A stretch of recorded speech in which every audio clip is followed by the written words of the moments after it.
The entire globalist concept of asking successful industrialized nations to inflict pain on themselves and radically disrupt their entire societies must be rejected completely and totally, and it must be immediate. That's why in America I withdrew from the fake Paris Climate Accord, where, by the way, America was paying so much more than every country. Others weren't paying. China didn't have to pay until 2030. Russia was given an old standard that was easy to meet, a 1990 standard. But for the United States, we're supposed to pay like $1 trillion.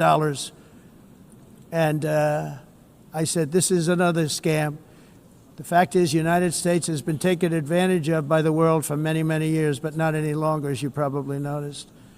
I unleashed massive energy production and signed historic executive orders to hunt for oil, but we don't have to do much hunting because we have the most oil of any nation anywhere, oil and gas in the world. And if you add coal, we have the most of any nation in the world. Clean, I call it clean, beautiful coal. You can do things today with coal that you couldn't have done 10 years ago, 15 years.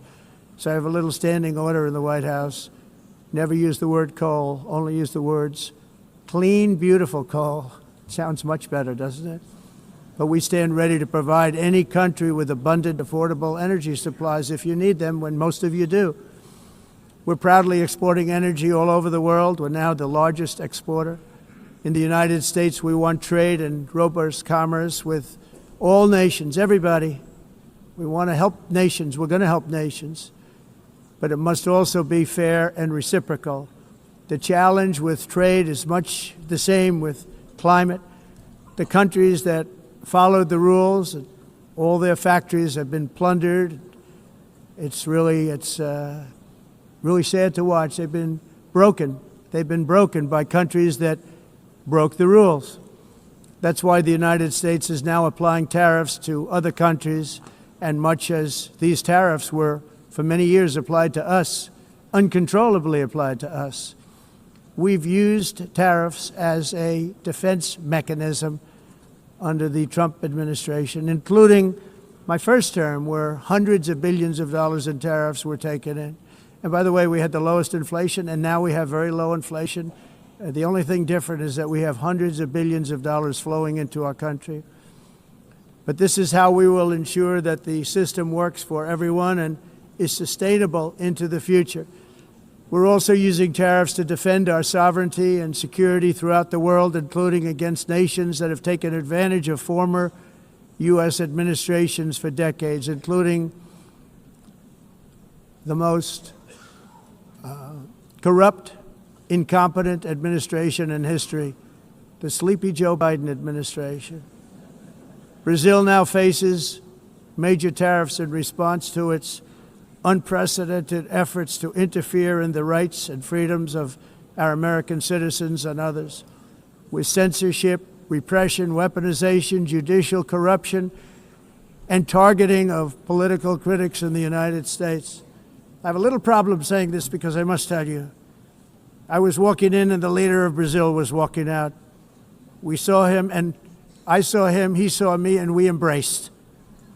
And then I'm saying, can you believe I'm going to be saying this in just 2 minutes? But we actually agreed that we would meet next week. We didn't have much time to talk, like about 20 seconds. They were in retrospect, I'm glad I waited because this thing didn't work out too well. But we did talk. We had a good talk, and we agreed to meet next week, if that's of interest. But he seemed like a very nice man, actually. He liked me, I liked him.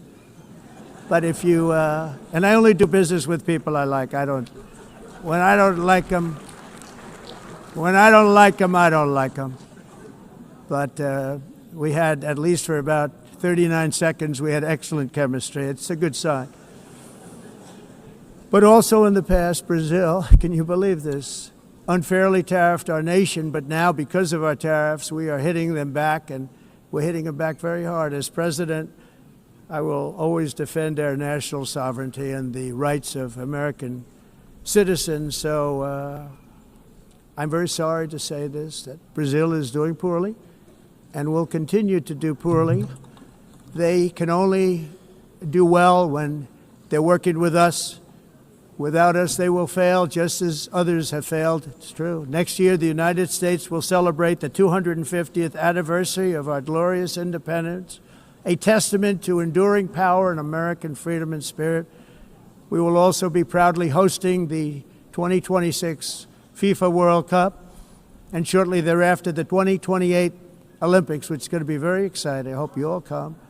I hope that countless people from all over the globe will take part of these will be great celebrations of liberty and human achievement, and that together we all can rejoice in the miracles of history that began in July 4th, 1776, when we founded the light to all nations. And it's something really that an amazing thing came out of that date.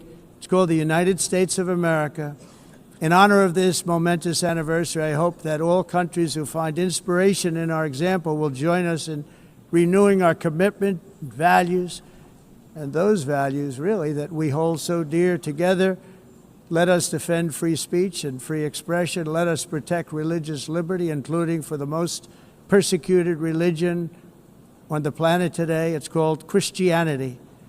And let us safeguard our sovereignty and cherish qualities that have made each of our nations so special, incredible, and extraordinary. In closing, I just want to repeat that immigration and the high cost of so-called green renewable energy is destroying a large part of the free world and a large part of our planet. Countries that cherish freedom are fading fast because of their policies on these two subjects. You need strong borders and traditional energy sources if you are going to be great again.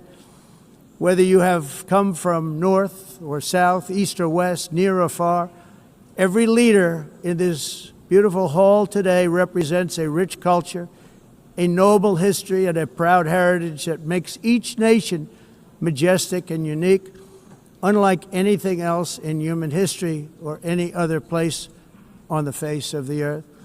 From London to Lima, from Rome to Athens, from Paris to Seoul, from Cairo to Tokyo and Amsterdam to right here in New York City, we stand on the shoulders of the leaders and legends, generals and giants, heroes and titans who won and built our beloved nations, all of our nations, with their own courage, strength, spirit, and skill. Our ancestors climbed mountains, conquered oceans, crossed deserts, and trekked over wide open plains. They charged into thunderous battles, plunged into grave dangers, and they were soldiers and farmers and workers and warriors and explorers and patriots.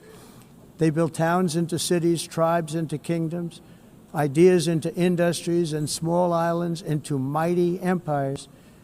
You're a part of all of that. They were champions for their people who never gave up and who never, ever gave in. Their values defined our national identities. Their visions forged our magnificent destiny. Everybody in this room is a part of it in your own way. Each of us inherits the deeds and the myths, the triumphs, the legacies of our own heroes and founders who so bravely showed us the way. Our ancestors gave everything for homelands that they defended with pride, with sweat, with blood, with life, and with death. Now the righteous task of protecting the nations that they built belongs to each and every one of us. So together let us uphold our sacred duty to our people and to our citizens. Let us protect their borders, ensure their safety, preserve their cultures, treasure, and traditions, and fight, fight, fight for their precious dreams and their cherished freedoms. And in friendship and really a beautiful vision, let us all work together to build a bright, beautiful planet, a planet that we all share, a planet of peace and a world that is richer, better, and more beautiful than ever before. That can happen. It will happen. It will happen, and I hope it can happen and start right now, right at this moment. We'll turn it around. We're going to make our countries better, safer, more beautiful. We're going to take care of our people. Thank you very much. It's been an honor. God bless the nations of the world. Thank you very much. Bye.